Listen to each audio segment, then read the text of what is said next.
Word of mouth, including through book clubs, is such an important way for readers to discover books. So I am very excited that my guest today on Creative Inspired Happy is Mackenzie Newcomb, founder of the Bad Bitch Book Club, which has 32,000 members. Today, we talk about what makes a great book club book, aka what kind of books are more likely to be chosen for a book club, readers' surprising pet peeves about characters, what makes an unlikable character sort of likable, how authors can best connect with book club readers, what makes a great book club meeting, and so much more. Creative Inspired Happy is a video podcast about incredibly successful writers and others in the book world and how they rose out of obscurity to build fulfilling careers, hosted by me, New York Times bestselling author Evelyn Skye. To join our community and get more writing advice, creativity challenges, and more, follow the link in the episode notes. I hope you enjoy the show. Hi, Mackenzie. Welcome to Creative Inspired Happy. I'm so excited to chat with you today.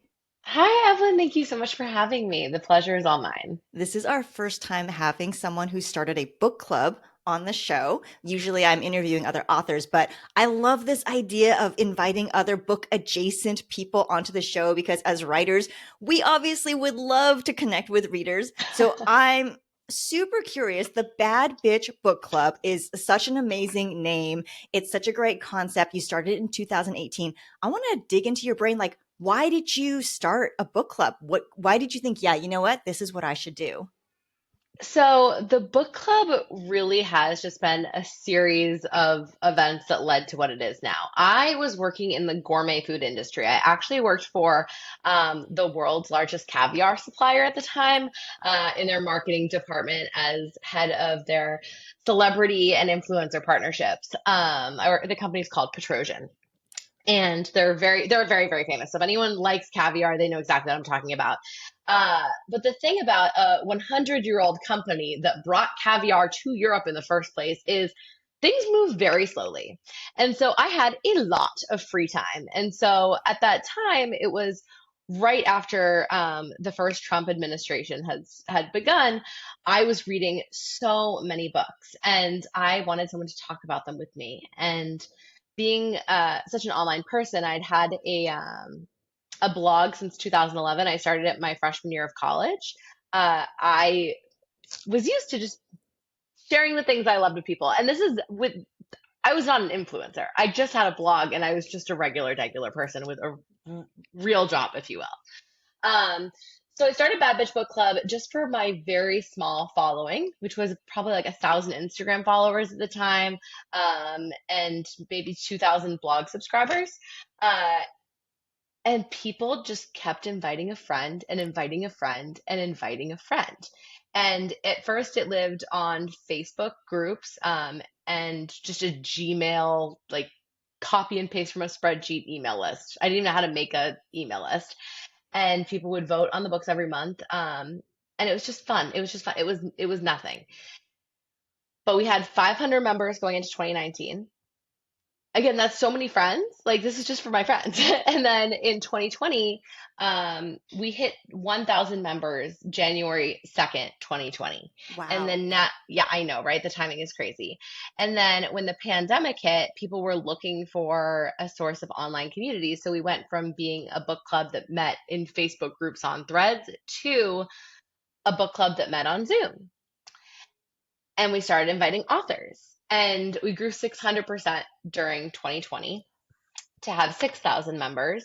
We were meeting up like 3 times a week to discuss books. We had so many volunteers that were taking on discussions for different books that people were reading. So we always refer to Bad Bitch Book Club as a menu.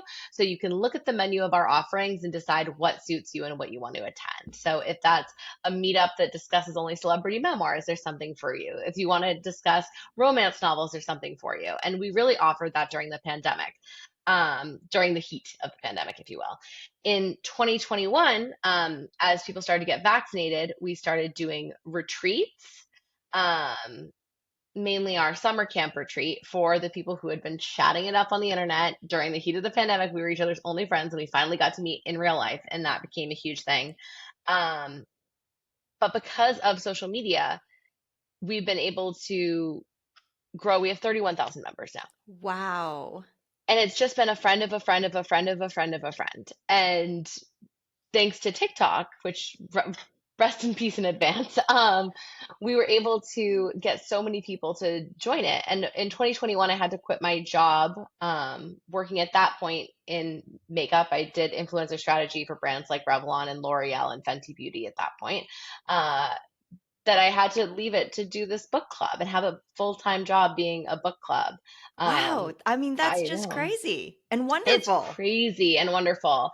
And at first, uh, it was a little difficult because it was so many people's entire social life for like 2 years Mhm. that it was very, very personal to people. So it was hard to make that into a business because people are like, this isn't a business, this is a community. But it required so much of my own time that I had to make it into both over the like last 5 years, which has been a really interesting evolution. And I think now we've struck the perfect balance. I just Wow. ranted. There's No, so no, much this there. is amazing. And we are going to talk for so long because there's so much I want to ask you about. But the first question I have for you, and this is actually from our community because Creative Inspired Happy isn't just a podcast. We're also an online writing community. And so we're going to talk about community. But I ask Cool. our members ahead of time if they have any questions for our guests. And so people were so excited to ask you questions. There's going to be a whole bunch of them. But Mary O, she has the first question. How did you come up with the name Bad Bitch Book Club? Because it's got to be a story. Oh my God. It was supposed remember this was all supposed to be a joke. This was all supposed to be a small book club for my friends. Do you know how hard it is to trademark Bad Bitch Book Club? We did it, but it's hard. Um, truthfully, oh my gosh, it's actually really embarrassing. But in college, me and a few of my girlfriends, we all lived together and we went to college, didn't have sororities. And so we just decided that our sorority, we were the bad bitches. That was our sorority. We didn't need one. And that was like our group. So it was really named after my friend group in college. There isn't much more to it. It just has a cute ring to it. I am really good at naming things. Like people come to me when they're trying to name like a business or a podcast and all those things, just because something usually pops up. So unfortunately, there's nothing really, it just is what it is. Would I still name it Bad Bitch Book Club today? I truly don't know because I'm 32 years old and I'm a mom. So like, but at the time I was, oh my gosh, 24. Wow. I felt like a lot more of a bad bitch back then. You're a different kind of bad bitch now, just like it evolves. And no, It I evolves love for it though. sure. I think it's catchy. And as a writer, I appreciate the alliteration, even if it was unintentional or subconscious. I love that. Oh Like yeah. it's also organic for you, like the naming thing. You're just good at naming things. And it started out as just a fun thing for your friends. And I feel like that's such a key to success sometimes Mm. when you actually truly love something and you're not looking at this thinking like, hey, there's a gap in the market. And I feel like if I No, start no. this business, then I can make money, and Oh yeah, you can keep no. going, right? Like you love it. And so you think I actually want to do this business. Oh yeah, it was just a book club for friends and friends of friends. Like it really was just meant I just wanted people to talk about books with. And I never could have imagined that there was a gap in the market. I think like my delusion actually really served me there because I didn't know what the market looked like because I wasn't looking for it. Like I wasn't seeking this kind of business out. This is just I was reading at the time. The only books I was reading were the books that were in the librarian's choice section of the Astoria Public Library. That's where I was getting all my books. I didn't know about advanced copies or anything like that. I just, thank God, thank God I didn't know because I never would have had the guts to start something like this if I knew what else was out there. Right, because it's almost too intimidating when you understand that there's Yeah. an entire system, right? And so you get to go into it in a very pure way, just like I love books. I just loved books and I just wanted people to talk about books with me. And now it's so much more than that. But at the time, I just loved books. Okay, so you guys call this the most comprehensive book club in the planet. And you talked about how in the beginning people voted for what books to read, and you talked about having a menu. Is that still how the book club runs? Because I know most book clubs, they'll choose one book a month. And so I run the Creative Inspired Happy like book club for writers and curious readers, right? So it's a close reading from a writer's perspective. And we have one book a month. And I announce them ahead of time. I have like the first half of 2025 already picked and people know what they are. But is that how you work, or is it is it still kind of that old school way where you let people read whatever they want, like you said, celebrity memoirs? It's so intense. Okay, are you ready for this? I'm going to see how quickly I can describe how we do our book selection. We have about 4 meetings a month on average. Sometimes it's five, sometimes it's three, but always at least three. We have a book of the month and a Patreon pick. Those are voted on democratically. The way that we decide on those books is I will post something on our Patreon page, and only our Patreon members get to vote. And there's about 12, so there's about 1,200 people who have voting access of the 32,000 members. I put up a post, and I'll put it up in the next couple days, probably for April and May, and I'll say, hey, what books do you want to read in April and May? Here's the criteria. It has to have at least a 3.9 rating on Goodreads or Storygraph, or you've read it personally and are like ready to vouch that that rating is bull. So we like to read diversely, but we specifically do not read we don't pigeonhole authors into their affinity month, right? So we're probably not going to read a book as our book of the month by a Black author during Black History Month, because you know what offends Black authors? Being invited to talk to a book club during Black History Month and only getting those invitations during Black History Month. And that's allowed us to read really diversely. So we like to read diversely. We have to pick books that have over a certain percentage review rating. And we like to read a diverse array of genres. So if we just read a sci-fi novel like we did in December, we're probably not going to read a sci-fi novel for another quarter. We're probably not going to have a romance novel as our main pick for another quarter. So people vote. So people give me all sorts of recommendations. I take those. I look into each and every single one. I look at what seems interesting, and then I put 12 up for a vote. Then they vote in that top 12 which ones they're most interested in reading. And I'll choose of the top 6 that get the most votes, which 4 we're going to read. Oh my gosh, 4. Okay. Yes, and it's a book of the month and a Patreon pick for 2 months in a row. So we vote 2 months Got in it. advance. Okay. Yes. So people know the book pick like 3 months in advance, but only if they're a Patreon member and only because they vote. This has made it so that we read spectacular books because we really encourage our book club members to campaign. Oh. So we tell if they think that there's a book that like should be read within the book club, they have free range to post it everywhere and be like, we really need to read this book, and this is why, I love it. Like if they see a currently reading thread in our main book Facebook group, which has 30,000 members, they know to promote it all over there. So that's how we pick our book club pick and our Patreon pick. And the Patreon pick is only for our Patreon members. The book club pick gets blasted out to everyone. So for example, our book club pick this month is James by Percival Everett. And our Patreon pick is Mad Woman by Chelsea Beaker. So we've got a thriller, and then we have historical fiction. Then we have a queer reading group that meets up the first Wednesday of every single month for the last 5 years. And that is run by an amazing woman that lives in Boston. Her name is Mel. She's like the heart and soul of the book club. And she does pick the selections a year in advance, and she reads them all throughout the year prior. Okay, and so she's doing that based on reading arcs ahead of time? Yes, and not just arcs, like books that are really popular in 2024, she'll set for 2025 because we have so many library fans in our book club that this gives them the opportunity to make sure they can get the book from the library to read for the following year.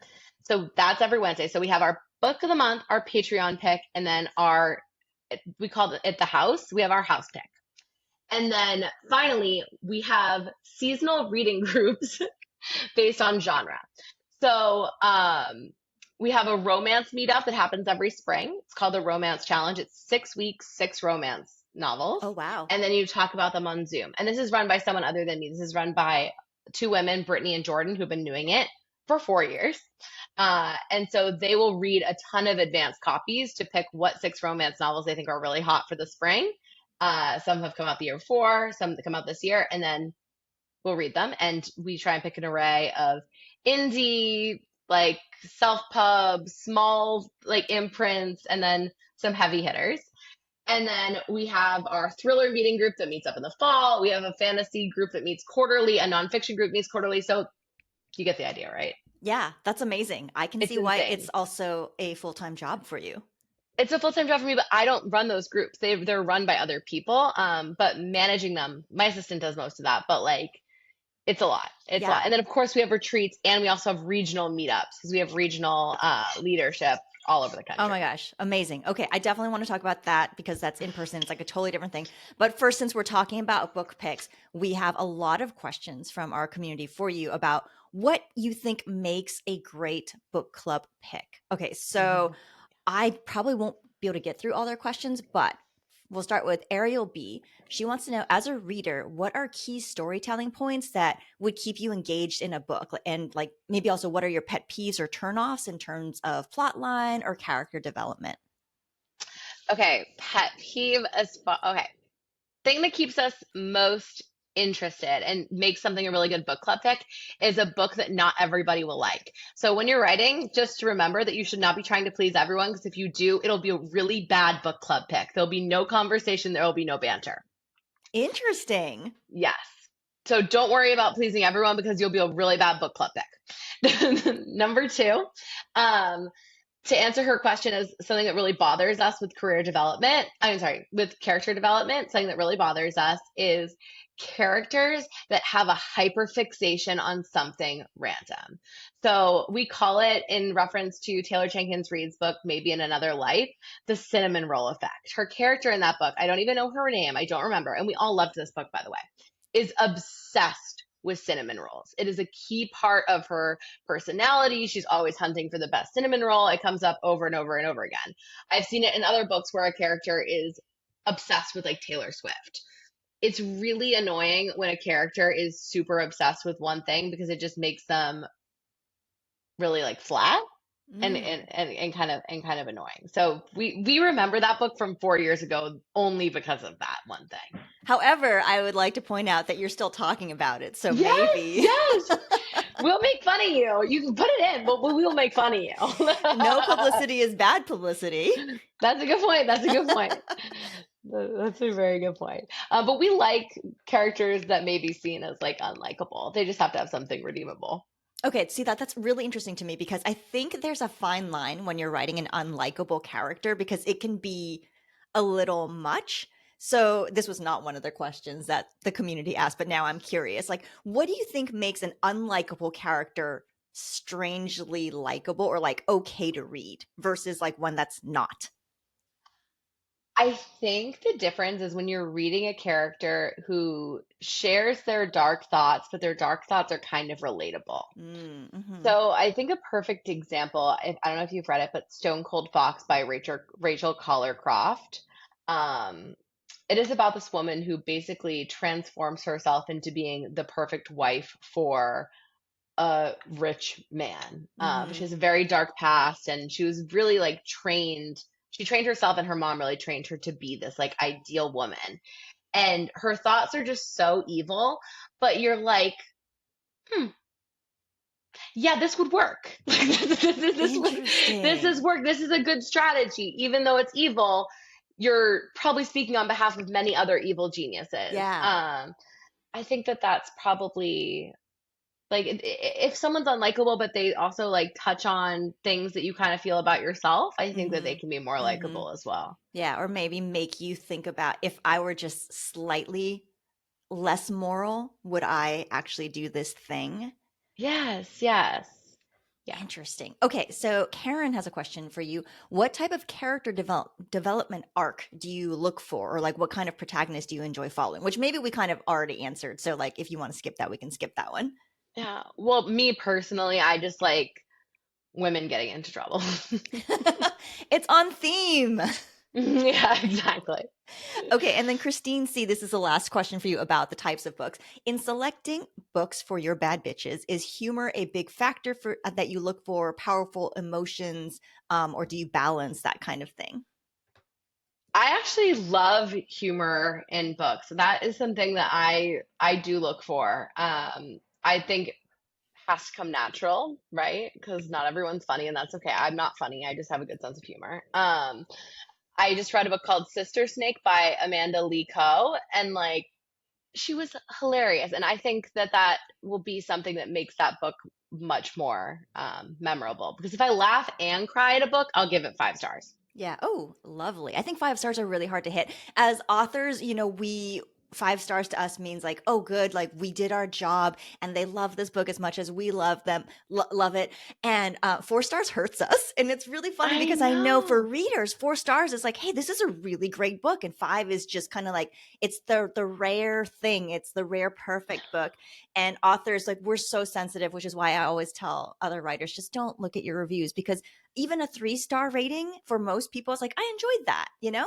And yeah, we live in a different world where we have very Too many thin skin. people, no, too many people think they're the New York Times book review. Like I'm not. I pass out 5-star reviews. Of the 75 books I read last year, I gave 16 5 stars. Oh, you're my favorite person. Yeah, if Thank you I on love a behalf of book, all it's of five us. stars. If I love a book, it's 5 stars. Like who am I to be? I'm just a reader. Yeah, I love books. And That's all. I can see like you have such a warm personality. I understand why people want to follow you. I want to ask about like your in-person events. So like you said, after the pandemic, everyone could actually get together. People were becoming friends. It is such a, I've heard of writing retreats, you know, where people go and write. What is a book club retreat like? So it really depends. We host several every year. Um, they really range. So like we did a wine tasting retreat to the Willamette Valley in Oregon this past year, and that involved trips to the spa. It involved wine visits, obviously. It always involves a trip to a local bookstore. So the way that I frame it is this is like the dream girls trip that you wish you could just get all your friends to go on, where there's like 3 hours a day designated where you can just read. Uh, but the thing that I think is really special about it is readers are just better than everybody else. And they're more empathetic True. and they're easier to have conversations with. And you go on this trip and you automatically have something really personal in common with every single person there. And you've all read multiple of the same books, probably, if you're in this book club, that you just have this common starting ground that's just like so magical and amazing, especially for adults trying to make friends. So those are what our book club retreats look like when they're small and intimate. Our summer camp retreat is a little bit different because we have about 85 people that attend each weekend. And this upcoming summer, we have 3 weekends of that. Oh, wow. That involves staying in a cabin. We have a pool you can read by. We go whitewater rafting. We have a book club night. But a lot of our activities are just a little bit book centered. So if we're playing a game of charades, you might be acting out characters from books that we've all read. We have a book, we do a book swap at every single retreat. But they're just like really, really fun trips that just happen to have a reading element. And event planning is just something I love doing, and I've always loved doing. Traveling is something I've loved doing. It's something I've always loved doing. So we're just kind of the best at it because we have really good taste. Yeah, no, I love it. I love it so much. I mean, I'm really surprised actually to that an online community can translate into in person, because I feel like for especially for readers, people are such introverts, and there's a safety of being just behind your computer. I think you also tell people they don't have to turn on their cameras for the Zoom meetings Oh yeah, if they don't want to. Same with our book club, because you know you want everyone to be able to come and participate or just listen, right? Um, exactly. but I think it's amazing that you've created such connection that people want to hang out for an entire weekend in person. And like I said, so many readers and writers are introverts that, like, wow, amazing. Congratulations. Thanks, thank you. People do fill out applications, so we get an idea of whether or not we think somebody will be like able to be outgoing for a couple hours a day Yeah, based on their yeah. applications. But like the true introverts don't usually apply. This is like the, well, I mean, I guess that's hard to say because there's 400 applicants for our summer camp this year. It's every introvert just wants an extroverted bestie that can bring them to the party. Yeah, yeah, I can see that. And you know, this is kind of an aside, but I think sort of related, because my family, we're all introverts. And what we do when we go on vacations is we'll go out and do our thing. And then we have this designated time in the afternoon for like a couple hours where it's just quiet time in the hotel. And I feel like that kind of sounds like your retreats where you're like, okay, there's Oh yeah. designated reading time. So if you're an introvert, you can still go, but there's recharge time, right? Yes, And we then have a otherwise you're with rule. book people. Yeah, We have awesome. a rule, which is you can skip any activity except dinner if you just want to read. Oh my gosh, amazing. I love that. Okay, Everything can be opted out of. Yeah, that's fantastic. Although I would just want to hang out with people the whole time. Like if I'm paying to go to this retreat, I'd want to be with other book people. Okay, question for you about social media because this is clearly your background and this is kind of how it grew. I don't know if it was on purpose where you're like, hey, if you want a book to be the book of the month that you campaign for it, but that seems like such a viral social media kind of thing that not only like, gets people talking about the Bad Bitch Book Club, but also builds community. How much are you thinking about architecting social media like virality conversations, or is it just something that kind of happens? So I think for conversations as far as like our Facebook groups go, that is very, very thought out. We have prompts that go up every single week. What are you listening to Wednesday, where people share either, new albums they're listening to, maybe an audiobook they're listening to. We have vent and brag threads every Monday morning, which a lot of people say is the primary reason they are in the book club, is because they love the vent and brag threads. And they're only available for our Patreon members. But it allows like a sense of closeness and community and support. We've been doing that for a few years. So that stuff is all really, really thought out. I would say the internal community stuff is more thought out than bringing more people in.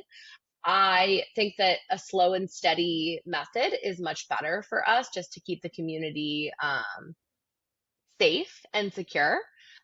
So virality isn't really something that we're thinking about. So, with the exception of our annual summer camp, which is just such a moment that people really can't even believe exists, that it inevitably goes viral every year because people are like, oh my gosh, a book camp for like book people. Like, what? Like, this is amazing. And they send it to their friends and all that. So there is some strategy involved, but for the most part, it's truly, truly just organic because we are offering something that adds to people's life. And I feel like with social media, it takes so much of our time, right? We're Mhm. consuming so much, but we're not really getting much out of what we're consuming.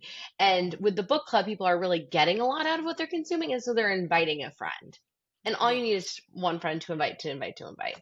And then with Instagram, our Instagram really exists just to inform people of our events. Okay. Okay. Yeah, that's really interesting. I feel like so much has changed with social media in terms of like, are you actually reaching the people who are following you? And I mean, your Instagram following is huge. It's like what, like 60 something thousand, maybe Yeah. 70. It's crazy. But I can see that as kind of like the place where people would know to come and check out if there are Yes. announcements. So that makes a lot of sense.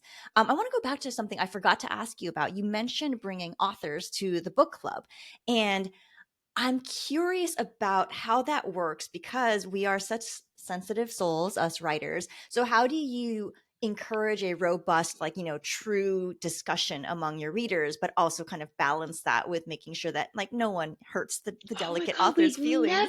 we'd never invite an author to a book club discussion. We invite them to Q&As. It's totally different. Got it. They're Okay. invited for like a Q&A where the questions are received in advance and filtered.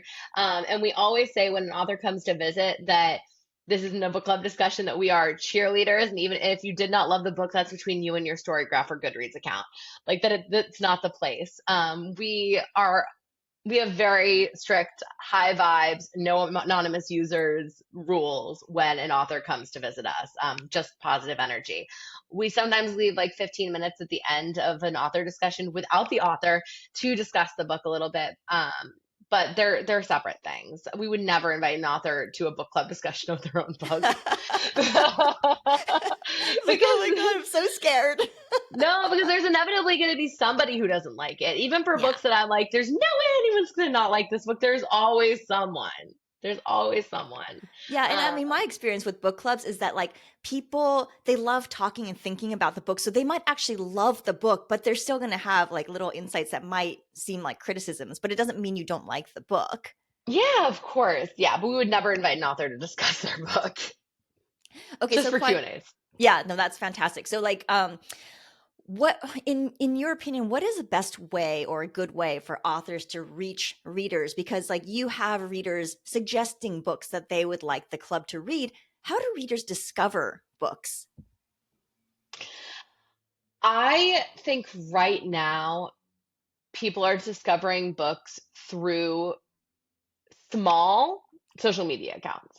Like the people who recommend to me the books that I read, which I then blast off to everybody, have under 10,000 followers, and they're just Hmm. people who I've really grown to trust their taste. So I think that would fall in the like friend category. I think most people are getting a book recommendation from a friend.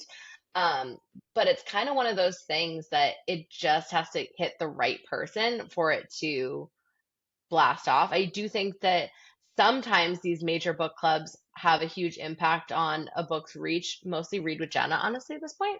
Uh, but as far as like if someone wanted me to read their book and they wanted my book club and they wanted my community to read their book, join my community Mm-hmm. and participate in it because we will pick your book. Like if you join Bad Bitch Book Club Patreon and you are actively going to book club meetings, discussing books with us, engaging in our event and brag thread, and becoming a full-fledged member, and you have a book coming out, but like you can't have a book coming out too soon. Like you have a book coming out in like a year, and you know you have a book coming out in a year. Like, be our friend. We've done this twice. So Adelaide by Genevieve Wheeler was Adelaide. Genevieve Wheeler is a book club member. She's been a book club member for years. Hmm. We read her book. Ellie Palmer wrote a book called Four Weekends. Four Weekends and a Funeral. It's a romance novel. There's a lot of competition here with romance novels. We love romance novels in our book club. We read it because she's our book club member. We're so proud. Yeah. So like if you really want a community to see your book, become part of the community. And be an authentic member, right? Like don't do it Yes, just because you're like, all right, this is going to be like a check mark on my list for publicity and marketing. Like totally. you It's have not to gonna actually work. want to be part of the community. I mean, because you can see through it, right? If someone's only doing it for the Totally. publicity. Oh, And that's great advice though. I always say, and I think this is actually better advice. Your first interaction with somebody should never be to ask them for a favor. So, like your first interaction with a social media influencer you want to read your book should never be asking them to read your book because asking them to read your book is asking them for 8 to 12 hours of your time. And sure, once they read it, they might be like, "That was amazing. It was really, truly a gift." And you know, as the author, you're thinking of it as a gift. You're like, "I'd love to gift you this book," but as an Right. influencer, I see it as someone asking me for a favor. And so, instead there should be some banter going back and forth for a while because if I've been chatting with someone online for months and they're responding to, you know, cute outfit pictures I post, and then they ask me about their book, I'm gonna read their book because I'm Yeah. like, oh yeah, we've been chatting. They're a friend. So Yeah. that's just my opinion. That makes a lot of sense. No, thank you. I think that's great advice because I think a lot of authors, we're so good at spending our time by ourselves in our rooms, writing our books and then the moment comes where your publisher expects you to do something to help get the book out there and then we're like, I don't know. I don't know what to do and no one knows who I am. It feels like a catch-22 because you're like, well, I'm not famous yet, so I can't get the attention of book clubs or influencers. But I love that advice because you're basically saying, hey, just be a normal person, be a reader first, right? Like Yes. we write books because we love reading books. And so Yes. approach the communities, approach the influencers with that shared love that we all have. Yes, and that's the way to do it. And if you're like, well, I don't have time, it's like, well, then that's, you know, and I it sucks that authors are responsible for their own marketing a lot of the time in the year 2025. Like that sucks. That doesn't feel fair. Like it's a group of introverts who are just like artists. They're doing it for the love of Right. the craft. Like you're not marketers. Like it's not that's not fair. But it is just kind of the reality. So like if that's going to be the case, then here's how you do it. Yeah, no, I love it. Thank you so much. I think everyone's going to just freak out about that advice in a really appreciative way. Okay, so I have just two questions for you left. The first is we're in 2025. What are your hopes and dreams for the Bad Bitch Book Club? Or what are you excited about for the book club this year? Oh my gosh. I feel so lucky. Going into the last presidency, I'm sorry, I don't know if are we allowed to talk about that here? You're allowed to talk about whatever you want. Okay. Going into the last Trump presidency, I was working at a caviar company. And I was nothing in the world matters less than caviar. Not one single thing. You can't think of anything that matters less than caviar because it doesn't exist. And I was like, oh my gosh, what do I do? I felt completely hopeless. But going into 2025, I'm like, okay, I know my job. Like, I know my job. And my job is to help, like, build community for people and help people make friends that they can rely on and lean on and be themselves with and connect over something that they love that brings them joy even when things are difficult. And so we have 250 people going to our summer camp this summer. And I know that, like, who knows what we've already had a hard start to the year. Who knows what the future looks like, but they will have one weekend this year that they can be like really excited about. And once they're there, have a great time. And then once they leave, they'll have positive memories of. So being able to serve people in my community in that way is there's really no words to how grateful I am. Um, so I'm really excited about that. We also have a trip coming to Santa Fe. Never been to Santa Fe. Always wanted to go, and I'm really, really excited about that. And just the opportunity to do what I love and travel and meet more readers. I don't have any major social media goals or anything like that. I don't have any major money goals. I make enough to be comfortable and enough to continue to put money back into my business. And if we can reach more readers, that's awesome. But I'm just really excited to serve the community members that we have this year. I love that. I know so many people are going to want to join. And so that's kind of my last question for you, which is a multi-part question, but where can people find you online and how does it work to join the Bad Bitch Book Club? Is it like a year-long commitment or can you pop in and out when you want to? Kind of give us the overview.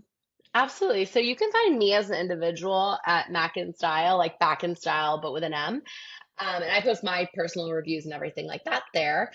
If you want to join the Bad Bitch Book Club, which you should, you can find us on Patreon. If you sign up for a free Patreon membership, and it's just Bad Bitch Book Club, you'll get links to all of our Zoom meetups. We're also on Facebook. Our Facebook group is very poppin' and also very well regulated. If you want to join that, and you can sign up for our email list on our website, badbitchbookclub.com. It is free to join, and you can attend 3 of our 4 monthly meetings for free. So it is something that is very accessible. If you do want to get truly involved in the community, I recommend joining Patreon at our paid tier of $12 or more, because that gives you access to retreats. It gives you access to socialize within the book club. So to those vent and brag threads I told you about, finding community, that has a little bit of a price. There is no commitment, just a monthly commitment of $12 a month. And that will give you an opportunity to travel with the book club and also to vote on what books you want to read and campaign and have a good time. But if you just want to dip your toes, you can do so with no commitment.